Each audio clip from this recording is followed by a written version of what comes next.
$4.50 an hour. The experiment, where ordinary people tortured strangers for pocket change.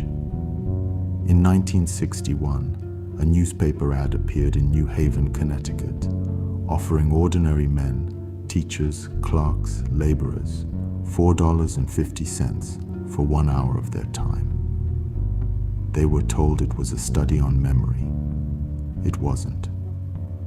Within that hour, most of them would be handed a switch, told a stranger's life might depend on whether they pressed it, and asked to keep pressing it anyway, while that stranger screamed, begged, and eventually went silent.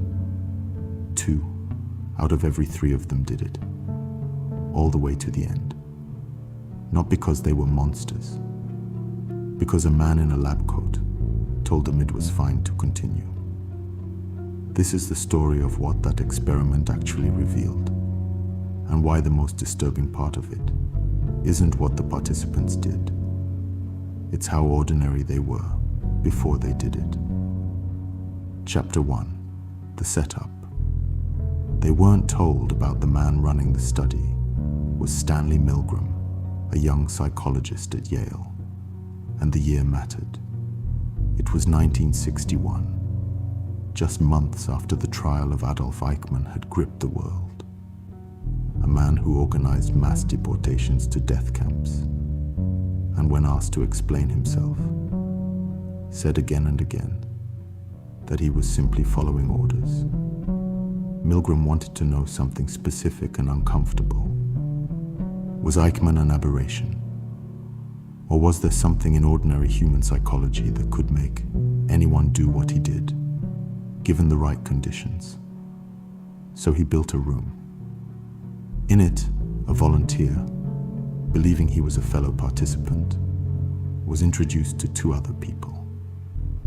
An experimenter in a grey lab coat, calm and authoritative, and a friendly middle-aged man who was, unknown to the volunteer, an actor working for Milgram.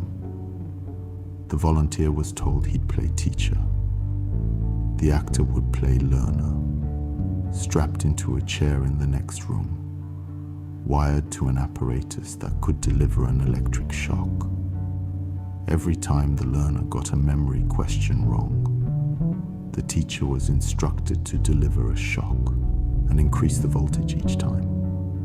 The switches were labeled plainly, left to right, slight shock, moderate shock, strong shock, very strong shock. Then, further down the panel, danger, severe shock, and at the very end, past 400 volts, just 2 ominous letters, marked on the last switches. They knew it was wrong. They pressed it anyway. No shocks were real. The learner was acting.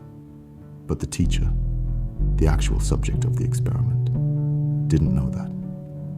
As far as he understood, every scream he heard through the wall was real. Chapter 2. The voice on the other side of the wall. Here's where it gets difficult to sit through, even secondhand. As the voltage climbed, the actor's pre-recorded responses escalated in a fixed script. At 120 volts, complaints of pain. At 150 volts, a demand to be let out. Explicitly, I refuse to go on. At 270 volts, agonized screaming. At 300 volts, pounding on the wall, and then suddenly, silence.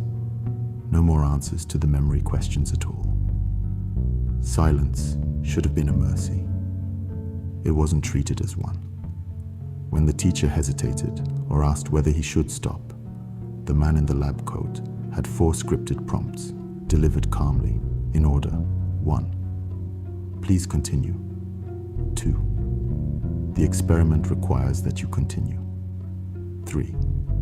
It is absolutely essential that you continue. 4. You have no other choice. You must go on. Most people, hearing about this experiment for the first time, assume almost everyone would refuse once the screaming started. Milgram asked psychiatrists to predict the same thing beforehand. They estimated maybe 1 in 1,000 people would go all the way to the maximum voltage. The actual number was 65%. Roughly 2 out of every 3 ordinary volunteers, not soldiers, not sociopaths, just people who answered a newspaper ad, delivered the maximum shock, past the silence, past the labeled danger zone, to the switches marked only, they knew it was wrong. They pressed it anyway. They weren't calm about it. Milgram's own notes describe subjects sweating, stuttering, digging their nails into their own skin, some laughing in a way that wasn't laughter at all, a nervous collapse happening in real time. They knew, on some level, that something was deeply wrong.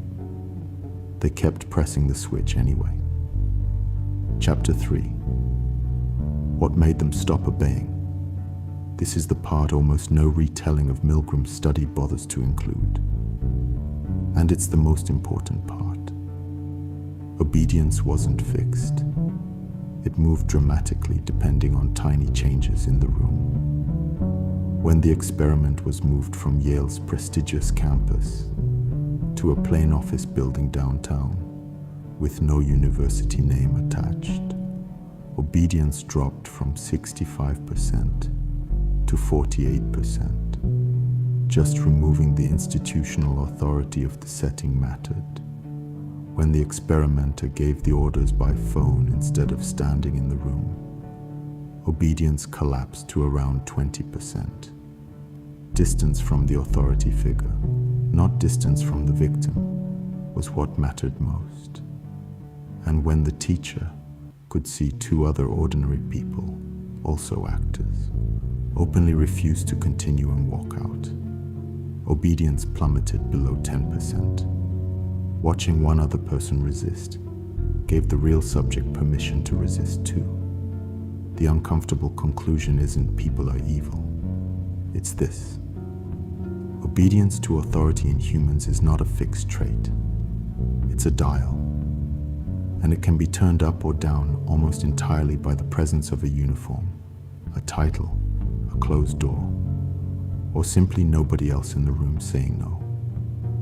This is the same mechanism researchers later pointed to in atrocities that had nothing to do with the lab, institutional abuse that persisted for years because employees said afterward they were just doing their job, corporate scandals where entire departments processed decisions they privately knew were harmful because a supervisor above them had signed off.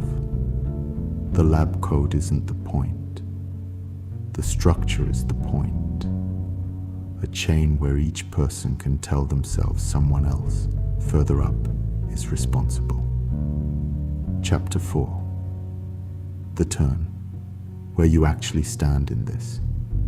Here is the part that should sit with you longer than the experiment itself.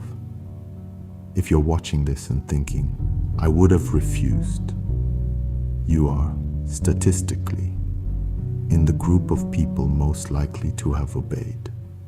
Milgram's later replications, including one run decades afterward with modern safeguards, found strikingly similar obedience rates to the original.